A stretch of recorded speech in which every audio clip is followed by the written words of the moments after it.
risk-benefit analysis, and as long as you are taking reasonable risks and the benefits outweigh those risks for you, then I think it's reasonable to travel. As more states add travel restrictions during this busy holiday season, Texas still has no restrictions for those leaving or visiting the state. 25 News reporter CIERRA Shipley is here now to explain how to stay safe, even if those restrictions likely aren't coming.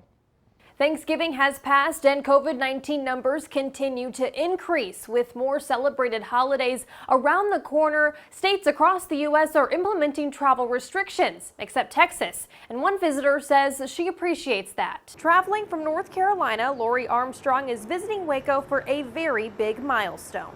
I came down for the birth of my second grandchild, who's due tomorrow. Because COVID, Armstrong chose a nearly 20-hour drive over a few hours plane ride. Even though I think generally the planes are pretty safe, I think the airports are a little harder to control. So in a car, I could regulate my stops and be pretty careful about that. She's also had COVID-19 tests completed, as well as her family in Waco. All coming back negative, she knew it would be safe to visit. Use my own judgment about how safe I needed to be.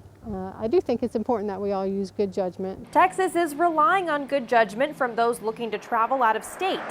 Kelly CRAINE with the McLennan County Public Health District says to take everything into consideration. Personal responsibility is very important to Texans, and so we just urge everyone to remember that while you are okay and it's safe, think about the other people that you could be affecting. Although we may not see travel restrictions in Texas, Governor Abbott has expressed that what he's put into order is really as far as he wants to go. we shouldn't take that for granted. Social distancing, keeping your hands washed, and wearing a mask. Because Armstrong could have missed the birth of her second grandchild if travel advisories were in place. Again, it's important to be self-aware and to make sure you're not only making those safe decisions for yourself, but for others as well.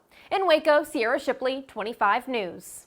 CIERRA, thank you. Now, Texans who are traveling to other states, well, you might notice some restrictions. Currently, there are 30 states that have some sort of travel advisory or restriction. The territory of Guam also has some. States that specifically ask Texans to quarantine are Connecticut and New Jersey. Texas visitors must quarantine for 2 weeks and complete a travel health form if you plan to stay for more than 24 hours. In Rhode Island, those coming from Texas need to self-quarantine for 14 days or provide a negative COVID-19 test within 72 hours of arrival.